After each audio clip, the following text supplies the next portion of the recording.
Well, hello there again, friends and fans. Raptor here. Welcome back to Spec. We're talking about support today, and that is something that can be just as important as tanks or recon vehicles. Even though it says support, don't think of it as just staying out in the back. Some of these heavy hitters can stay right on the front line and bring the pain, just like everyone else. So what we're looking at here is the M125A1. It is a mortar launcher, and one thing we should go over here is that there is a difference in this game for mortars, which you're seeing here, and for instance an actual artillery howitzer or tube, as it says there. There's also a difference between rocket-launched artillery, MLRS, also known as the multiple launch rocket system. It's basically firing quick volleys. So what we're going to do is we are going to cover mortars, artillery. This is what they call a Gatling gun or a round shell, basically a bullet-based AA system, and then of course the missiles, which are surface-to-air missiles, some of them guided by radar, others guided by infrared, and we'll cover SEAD as well. So buckle up, and here we go. So the M125A1 can fire a total of 13 rounds a minute and carries 112 rounds. This is basically an M113 with a mortar built into the top of it. And this is an extremely important unit because you could basically take out enemy supply trucks at close range, take a stun enemy, for instance, Tunguskas or Bucks, and get an extra kill with them. They're really used to slow down units. Don't try using mortars all day and night on a city. That's just not going to work. What you want to use mortars for is for quick strikes, to keep the enemy moving, and to take advantage of when the enemy stops. There's nothing better than one, killing a command, a cheap little light command with one of these, or two, if you see 4 supply trucks or something clumped up, this is what you use to take those out. These are for taking out other support units. So if you see, for instance, I don't know, if somehow you happen across a, like for instance an enemy, let's just say, again, the Buck. You can go ahead and fire at the Buck with these, and they can take out other support units. So once you start playing as both sides, remember, support can kill support. The M106A2 is basically the same thing, except it fires a 107mm shell rather than the 81, and it only carries 90 shells. By the way, I should also mention that the range on the first unit shown is 4,200 meters, and this is 6,300. For a few more points, for just a little bit more of an investment, and keep in mind the numbers that you get between trained and veteran.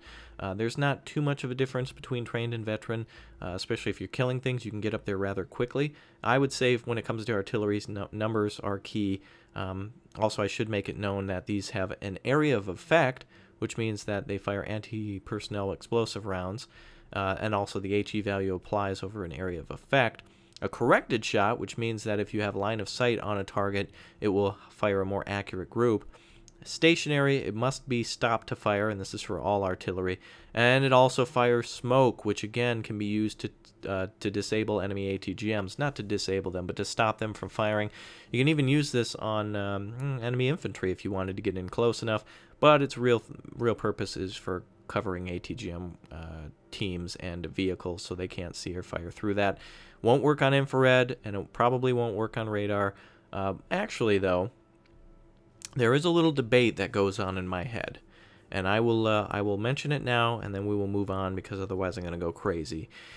If, for instance, there's an enemy, let's just say a chaparral, like for instance this chaparral, and if it gets fired at by smoke rounds and this unit is not able to see, the infrared itself, can it still fire? The unit can't see, and I know the missile can target the infrared unit, the aircraft flying over it, but can it still see it? Because it doesn't have an infrared detector. The missiles would have to fire in order for that to happen. It needs line of sight first, and then it can fire and forget, because it's infrared. But anyway, that might be confusing to some of you newbies, so we'll just move on though.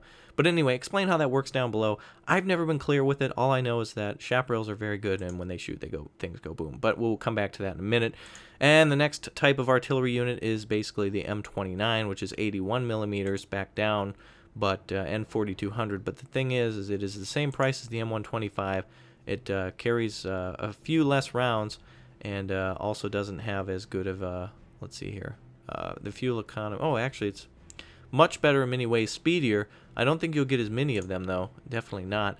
But the nice thing about the LAV mortar system is that it's speedy, and can keep on the move, and it's a medium size, but again, fire, move, that's what you want to do with artillery. So those two are somewhat similar, the M125A1 and the LAV, but one's just faster and one carries a few more rounds. And also the M106 is a heavy mortar, which is basically nice because you can spend 40 points rather than 55 on the M109. The M109 is our first artillery piece that we're covering. It is a 155 millimeter beast that fires 155 millimeter rounds, 27 total. These artillery units, by the way, will fire in barrages. If you target an area, they will fire 1, 2, 3, 4, 5. For instance, in this case, it'll fire 3 rounds a minute. So it'll fire 1, 2, 3, and then it'll stop. These will, like for instance, the mortars will fire 13 consecutively until they need to rearm. The M109 has lower accuracy for its range. It's really for trying to slow down large groups of moving enemies. Again, artillery now in AirLand battle is more for stunning, but you can still kill things with them, and definitely if you're using them in numbers. Artillery spam was not encouraged in European escalation, but it's not so bad to do it here in terms of you want multiple batteries set up from different angles so you can fire one and move, fire one and move. If you continuously stun the enemy, eventually you're going to kill them one way or another, whether it be with the M109 or at least with another unit that may be close to it, for instance a tank. A unit that's stunned really can't respond well in battle, so this can distract them while other units take them out. The M109A2 is worth 55 points, fires further, has one more accuracy, and can move a little bit faster. And the artillery gun itself can also move further and carries more rounds. So the difference between the M109 and the M109A2 is the A2 is just a little bigger and a little better, but that's it. And for 15 points, you can take it or leave it at your discretion. Let's move on to heavy artillery now. 203, the M110, which is a step up from the M109. It's basically a mortar, or rather an artillery carriage that carries quite a big gun. A really good range on this, 16,800, even though it's orange. That is quite a distance. That's almost an entire map in some cases. Accuracy on it is 9, but it only fires 1 round a minute. So if you see something, you would better keep an eye on it with recon and try to kill it with the M110 or the M110. Also, this is great for taking out support units, even better than the mortars, because it can take out things in the back and it's extremely accurate. This also has 14 HE power compared to the mortars, which are 7, so double trouble right there for pretty much double the... Well, you could buy 2 M125A1s, or you could buy one M110, or M110, and there you go. The A2 also is a different variation of that. Again, more accurate, further distance for 10 more points. It carries 2 shells. It can also fire smoke. This is a very specialized unit. It can't travel as far though. Has less fuel, and was made in 1978. Again, these are great for taking out hardened enemy positions. Like for instance, a ton of ATGMs with a command behind it. Just use the artillery. Oh, and look, it's got a nice little muzzle thing on the end of it. What's not to like? All right, let's move on to anti-aircraft. Actually, no, let's move on to rocket artillery, and we'll keep it on artillery, then we'll move over to AA. So this is the M270 MLRS, Multiple Launch Rocket System, and this is basically the best way to blanket an area in an instant and stun all enemy troops. This is fantastic for beginning game or for stopping any type of push. The great thing about this is you can basically set it up to fire from the beginning in an enemy choke point, and you may not kill anything at all. In fact, you may never kill anything a whole battle with this, but again, it's about stunning the enemy and moving. If you fire this and stun a ton of enemies, you're going to get the advantage because you can set up your units, move them into defensive positions, and get to there first before the enemy does, and then once they arrive, they're going to wonder why they're late. The reason is because of the MLRS. 42,000 meter range on that. 227 millimeter rockets times 12, and it needs to pretty much stay near a FOB or some heavy supply equipment. Again, when we went over logistics, this is probably the boy you're going to want to bring some HEMETs to. A couple would do just fine, but never keep this big boy on the front. It can only move 45 kilometers an hour. It's big, it's bad, and it's poor in terms of size, optics, and stealth. So this is something you're going to want to keep well defended, and the enemy may not get an advantage for killing it, but when you only get 2 of them, use them wisely. And no armor on pretty much any of these mortar units, by the way. They may have 1 or 2 here and there, but that doesn't mean anything, especially when it comes to Really, any infantry group, anything could kill this thing. So it's basically a glass missile launcher. Let's finally move on to Gatling cannon-based AA. Here you have the Vulcan. The Vulcan does not have a radar on it, which means that aircraft, for instance, let's just explain this perfectly. Let's go to one of my favorite seed aircraft, which falls under the Americans as well, which is well known in the game. At least I see it all the time. The EF-111 Raven. Now, I understand that likelihood of you engaging this aircraft while using the PVADs is slim unless you do a NATO v NATO. But basically, this aircraft right here can move in with its missiles, the HARM anti-radar missiles, and it can fire them wherever they're stored underneath.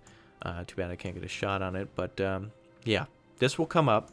This will deflect a ton of radar the way it's designed, and then it will fire missiles at your radar-based AA, which basically gives the enemy free points and takes away from your already small stash of radar-based AA. Aircraft like these are, it's hard to take them out in any sense. It's hard to take them out with infrared. It's hard to take them out with advanced fighters.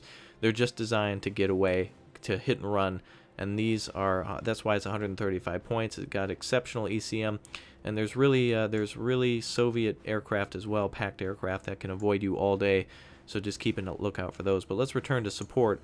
So this is a Vulcan that only has AOE. It keeps going over to the there we are, area of effect. So it doesn't have a radar on it, which means that it can just fire 20mm rounds, 1,200 at anything all day. It can fire at land, it can fire at air and land. It has 1,050 meters for the ground, and a lot more for airplanes and helicopters. Accuracy on it is 4 though, so this is really good for taking out slow aircraft, which is like bombers or infantry transports. For 20 points, it's very nice. It moves very, very slow though, and has poor stealth. But if you keep it behind a city, you can definitely stop the enemy from getting in a little later than early rush with the M163. Rush of helicopters coming over would be a nice target for that. Moving on to the PVADs. This bad boy does have a radar, and it may have a little different paint job, but basically this is the same thing. It is a 20mm radar, well, I should say 20mm with 1200, except it does have a radar. As you can see, there's really no difference between these two units, except for just a few things. Because of the radar, the accuracy goes from 4 to 9, and the range increases due to accuracy from 2,275 meters to 1,750. Now again, more expensive and bigger doesn't always mean better, because again, the Vulcan doesn't have a radar and is great and could probably survive an entire battle so long as ground forces don't come around, but the Vulcan is a prime target. But because it does have a radar, it's going to be extremely it's a big pain for enemy aircraft. Now keep in mind, here you can get 12 trained for the Vulcan, and the PVADs gives you 8, so there's a dramatic drop, but it is a lot harder to take out 8 PVADs than it is just to take out a few Hawks, which we'll go over soon. But PVADs, it should always be mixed with missile-based AA. You can always bring up a couple chaparrals and be okay, but it's never a bad idea to have both of them in your deck. So we'll move on now to the chaparrals. The M48 chaparral. All right, so here's what you need to know about this. I should also mention, by the way, for the PVADs, one of them is faster than the other and has better optics for obvious reasons because of the radar. But the speed is faster, optics are better, and it can go further distance. So for 20 points, there is quite a big difference, but keep in mind, pick one of them depending on what you think you'll engage, and also bring one of the chaparrals. Really, I think of Vulcans and PVADs as a good accompaniment to the chaparrals because they can defend them. Chaparrals only have 4 missiles, whether or not you're looking at the M48A1 or just the M48. The M48 chaparral was made in 1969, has a fire and forget weapon, which means that it's infrared. Once fired, you can move, and it doesn't matter. And the area of effect on the weapon, it does say anti-personnel explosive rounds, but it can take out helicopters with being shooting at it very close. This weapon can't be fired on the move, but once it does fire, you can move it again. Only 4 missiles. Here's what you need to know. Here's what's most important. Sure, you can look at the size and optics and speed. That's all good. But here's where it comes down to. All players look at the top three, which are what's the range on helicopters, what's the range on airplanes, and what's the accuracy.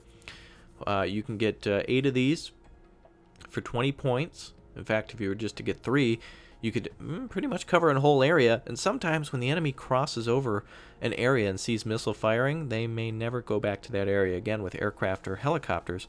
So you'd be pretty good at staying and keeping the enemy away. Sometimes it's not about killing all the time. Sometimes it's just about denying the enemy an area. The M48A1, of course, makes them think twice. Look at the differences between these two. These do not have radars, so they are not going to be affected by that seed aircraft.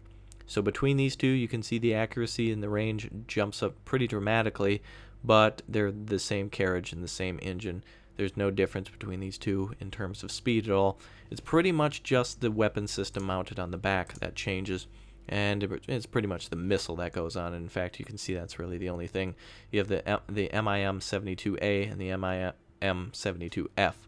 So there is a difference there, and it's a pretty important one. But for 15 points, you may sometimes want to bring both, because numbers can really definitely help you out, especially if you're fearful of enemy aircraft.